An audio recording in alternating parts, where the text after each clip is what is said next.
Hey guys, welcome back. In this episode, a guy is talking to us, and he's going to set another side quest off in motion, which we should probably deal with. Oh, I'm so worried. So worried. Calm down. Calm? How do we calm out of this? I'm sorry. I know I shouldn't be yelling at you. That won't help. So you see, a short while ago, my little sister went out for a quick flight, but she hasn't come home yet. And being the overprotective, incestuous brother that I am, I'm going to sit here and complain about it. I just hope nothing has happened. I'm worried sick thinking about it. Hey Link, would you mind helping me? Sucker for her. Sure. With a colourful island that recently appeared, so I suspect she's somewhere in the southwestern sky. Well, that's easy. We can find her quite simply. We shall, in fact, get on with that now. When we jump off... What kind of annoys me is you can only jump off these. I mean, I appreciate that if you jumped off anything else, you wouldn't get enough distance away from the edge to not bird not to ram into it. But even so, come on, guys. Okay, so she's somewhere in the southwestern sky. So she's going to be somewhere around here. In fact, she's on one of these two islands here. I can't remember which one. Hold on a second. Don't do that. Right. Sometimes the map system bug just really pisses me off. How can I... Right, A to zoom out. Take that thing and put it there. Just so we can see where we're going. There we go. Now let's go into one of the speed rocks, whatever they're called. Warp stones is a stupid idea because they don't warp you anywhere, they make you faster. And they... sorry about that. Sneeze. Okay, or you could just not go into it. That would be cool as well. Now, I know we're doing a lot of side quests, and last time we appeared to do absolutely nothing in the time that we had. I don't know why that is. They could have found her. They could have even been looking for her, but they haven't been, so, she's either going to be in this island. Yeah, she's going to be in this island. This island's flat. Any island's flat has something to do with being a plot-centric element. So let's fly over and whoosh. Now, we might not be able to do this now, because of, Oh, it's her, the one who was bitchy to us earlier. I don't think we're going to help her.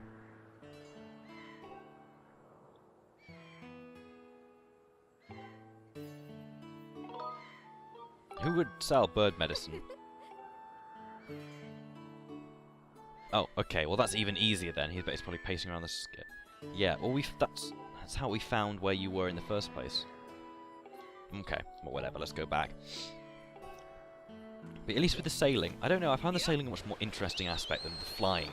I mean, we always knew. I mean, there's always been the rumours that they're going to have to go to the sky next, and lo and behold, they did.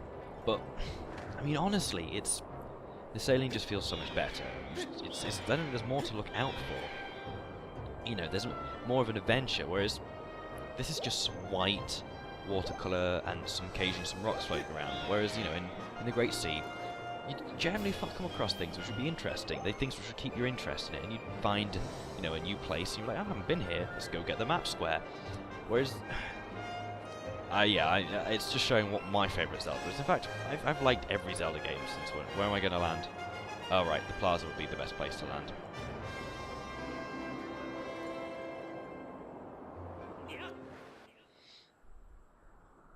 But yeah, I shouldn't bitch about this game so much. It's not a bad game at all.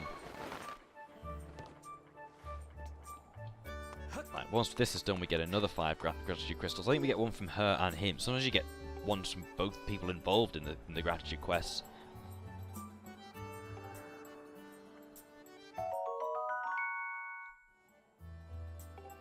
Just like that. Oh yeah, so this gives us another empty bottle, which is really nice because, let's face it, we don't have enough already. And getting 4 empty bottles in this it's that stupid adventurer's pouch, again, which makes this whole idea of getting bottles in this game so damn frustrating. You can no longer carry all 4 with you because there might be other things you want. It's just...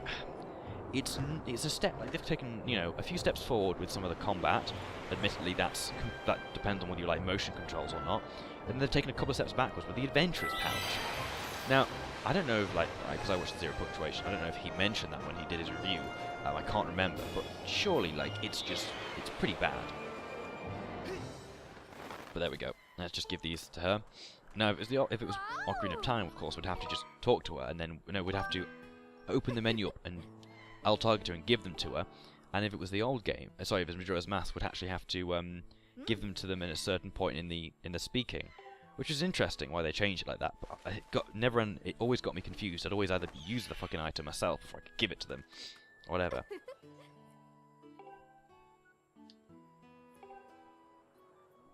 Here's more gratitude crystals. I'm so glad they don't just pop out and you can have 5 gratitude crystals. So we've got 10 gratitude crystals already. Yeah, obviously shoehorning in the whole moral of helping people feels good. Yeah, just in the same way that putting a boot through her face would also feel good. Anyway, they're going to fly off now, so we should probably... We don't need to head back to the brother, I don't think, because I don't think the brother gives you. In fact, just let me check. I don't want to accidentally say that, and turns out that he does give you some, and then I'm looking like an idiot, and I don't get 5 gratitude crystals. Just give me a second. Just look. I kind of use the guide as a kind of waypoint with me on this one. Only because after playing through it once, I'm not like a total genius at this game, but even so.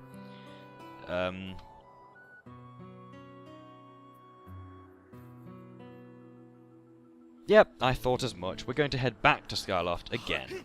Fuck.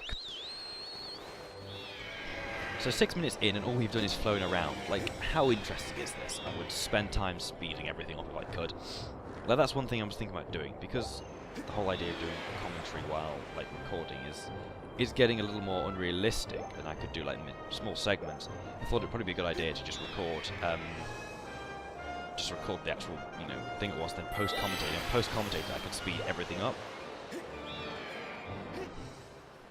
But, I don't know. That's your opinion on that. That's cool.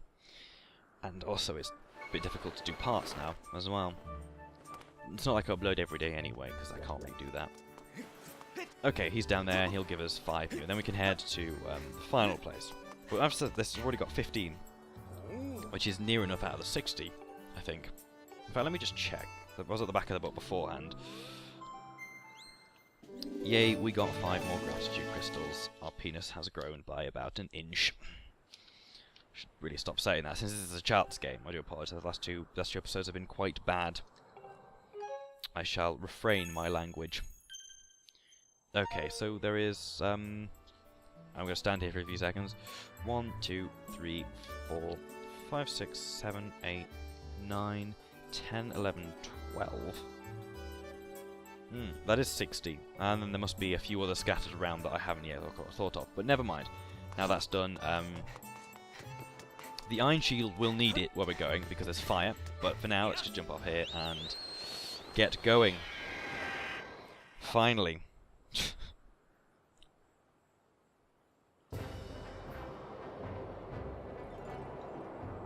There we go. Luckily, these two are quite close to the world. And you think this, obviously, you can't get to until later on. You need basically the hook shots, the claw shots, whatever they're going to call them in this game. And the problem about that is, if you had a bird, you could easily just fly up there and land on there. Like, there's nothing stopping you, apart from the game. And that's one thing I don't like. When they give you anything like the bird, you can't fly at night. Why do that?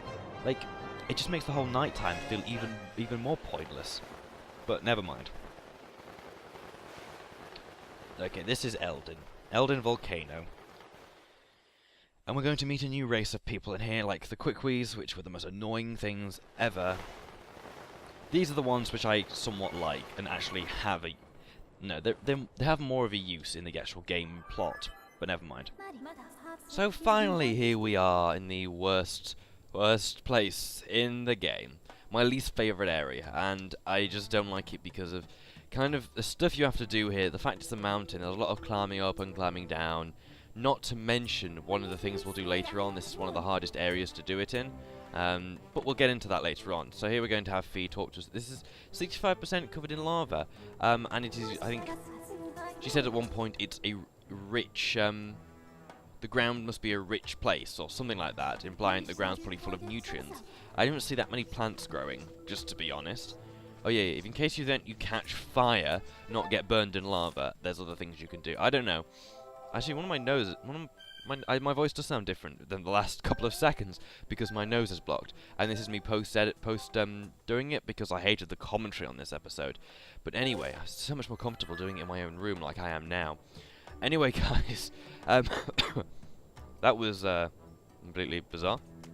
So anyway, make sure you actually do go to all of those. Just go to them, because it actually adds them. I didn't realise this, so I ran past tons of them, so I'm missing tons of entry points to come down to later on. So I'm just going to go around and collect those. I've done a very terrible job with this as a beginning LP, but hopefully I'll be able to record some more at home. Just got to set up the Wii, obviously the PS3 is taking most of the space / my time, so there's my lab work that I need to finish off by the end of this week. So I thought I'd knock out a few episodes before I get onto this. And here we have a jelly blob. We've seen them before, we'll see them again. Yeah, what can I say? Another item. And Link's item. The stamina system in this game is... It'd be good if you could upgrade it, because they've brought this whole new kind of RPG feel to it. Like, you can upgrade whatever you want. You know, you can upgrade your shield, you can upgrade your bugs. Sorry, your bugs, you can upgrade your net, you can upgrade the flying bug thing that I've forgotten the name of, because I haven't played this game in over 3 months. And it just seems so unintuitive then to not upgrade the stamina component, because we use that now instead of rolling everywhere. Like, you know, in all the other games where we'd roll constantly to make ourselves go faster. In this game, everything takes stamina. It seems a shame that the stamina never goes up.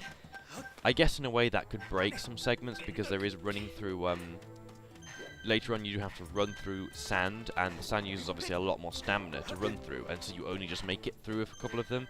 But at the same time, I just think it would have added so much more to the game, and made it feel like you could actually upgrade things, whereas the upgrades are fairly useless, which they are for the shield, but for everything else they're pretty good. Anyway, these... Whoa, you're not... Oh, you, lid. I don't think this is one of those red creeps. Yeah. I think you're right. No reason to scare off the hair of us, though. Sorry about that, pal. These monsters are showing up all messing up with our turf and got me on edge. I can't even read what's happening because I'm speaking like this. Needless to say, I'm not going to continue that voice for a while because I'll probably do up my nose. It is so fribbing hot in here. It is so hot. Hot, hot, hot. Hot milk Hottingsons of Hotville, of Hotworthy, of Hottington, of... I have no idea. Usually I could go further than that, but I can't remember any village or place names. Anyway, we're just going to destroy these two because you can, like a crazy swordsman. Actually, after playing Ratchet and Clank, I can kind of see how tame The Legend of Zelda feels. I've been playing the PS3 game, PS3 Ratchet and Clanks, and just looking at Legend of Zelda, it's very obvious to see that those two, you know, have heavy, very big, you know, they're basically the same game, but one has guns and one doesn't. And I can honestly say I think I do prefer the craziness of Ratchet and Clank. And which is a shame, because a lot of you are going to go, but you're a Nintendo boy, and I was like, yeah, I am. But at the same time, I think I'd have more fun. Oh yeah, that's fun. You think you can jump that, because I don't see why Link can't jump that. But once again, it's the fact that Link doesn't have automatic jumping controls, so a lot of what you're doing is based solely on auto jumping, which is fair and good. But come on, guys. Actually, while I'm saying that, a lot of games recently have moved to the idea of jumping controls which are automatic. I mean, Final Fantasy 13 too recently introduced the wonderful, amazing idea that you can jump in a Final Fantasy game.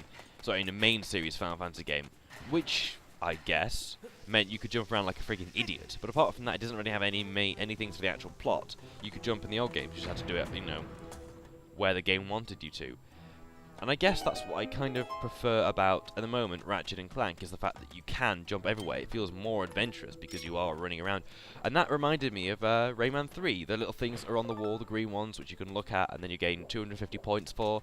I've been playing Ratchet and Clank. Sorry, Ratchet and Clank. You know I've been playing Ratchet and Clank. I've been playing Rayman 3 HD, which I recently got as well. I've really enjoyed that. Oh, another addition to this game, which I really like. I've probably already mentioned this. You can sit down and regain your hearts. It's just such a nice feature. They don't use it later on when you actually need it, though. It's just the beginning for beginners. But it's a nice way of restoring your hearts. It should work. Why doesn't it? Anyway. There is a little, something under there, which I didn't recognize the first time. Gets you a green. Brilliant. A blue rupee, which no one gives a shit about because it's only worth 5, and we could have easily just cooked down grass to get that instead. But there we go. And another blue rupee. What's wrong with me at the moment? It's been a long while since I've been commentating, folks.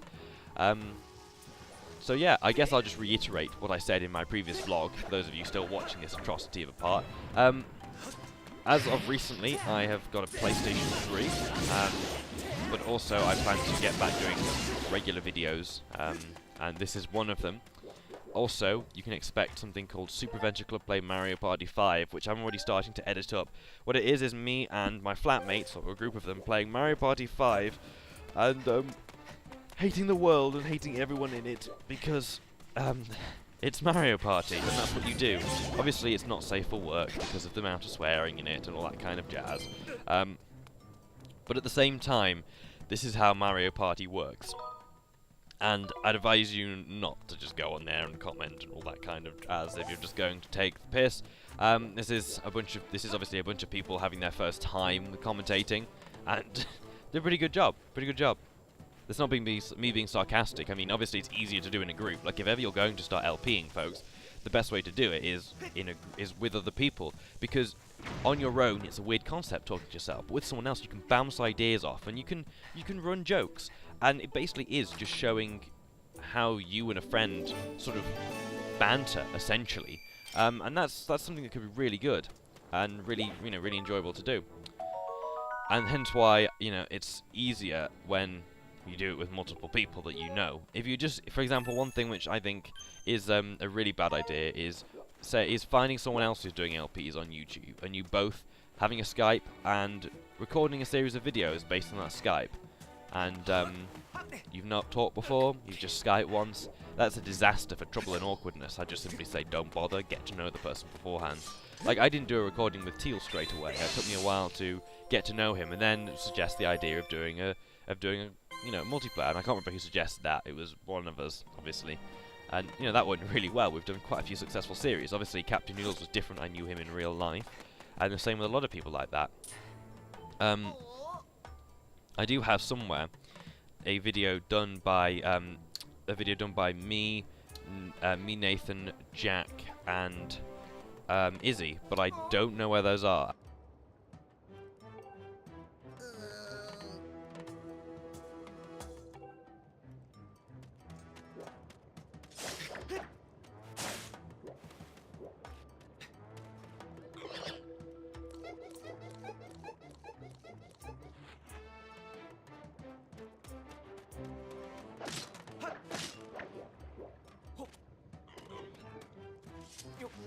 My god, it's so... That's the thing with Fraps. It's so big, you can't just leave Fraps files hanging around your computer. You get rid of them as soon as you possibly can. And obviously that's something I'm going to do different. I wanted to do with Zelda Saga 2, is record it all on the computer. But because of how things are, I'm probably just going to use the PS2 again. And the reason is because it's... You think that it would be so much more work recording from an external device. My god, it's so much effort recording from an emulator. It's just out of sync, all this jazz. I'd have to post commentate, and that's what I'm doing for that LP anyway. And my god, there's a massive hole in my jeans at the crotch. So that's the first part of my jeans that go, the crotch. So irritating. I know I'm not talking about the game, because there really is nothing to talk about at the moment. There's just a whole new idea of you've got to toss things by throwing them into... Sorry, let me rephrase that for those of you with dirty minds. You've got to pick up the bomb and throw it into the hole at the top. Oh god, whatever. That's going to go badly. And obviously they can't get out because they're in some stupid shell, and then you've got to also roll a bomb, which it doesn't actually tell you to roll bombs, ever. That I could remember. I don't know if I just skipped it because I thought I knew everything in this game. But oh dear, my cat is scratching at the door to come in. Oh my god, how close am I to finishing this part just so I can not have to... Alright, I'm nearly near the end of this part, guys. So I'm just going to wait out while my cat destroys my carpet. What the fuck happened there? Anyway, oh, it was the bomb that I put down. Anyway, the next thing you need to do with a bomb here is you need to roll it. Now, it doesn't tell you this, but to roll it, you have to put the nunchuck, you have to put the Wii remote facing down, and as if you were to roll something underarm. And it's a really stupid idea. Like, it doesn't tell you that until you actually do roll it. Because I was thinking about carrying it across, but of course the bomb slows you down significantly to not make it across that platform. But yeah, apparently, because of the way that is there, and that lava just trickling out isn't enough to drain that over a period of time, because there's not much lava in there, and of course you can walk on it instantly, and there's water geishas. Not quite sure about that. Oh my god, she's really going at that to wanting to come in the room. They always do that. Now I'm back at home. They always want to be in my room. Anyway, guys, we're very near the end. Obviously, you don't step on your bugs. You kill them, and the little soul comes out, and they go to buggy heaven, where I have no idea what happens there, because I'm not a bug. Climbing up here. Yeah. Into that tent, there's a place you can find for health. We'll see you in the next episode. But for now on, take care, guys. See you soon. And see you in the next episode. Bye-bye. And we'll still stand here for a significantly long amount of time. Take care.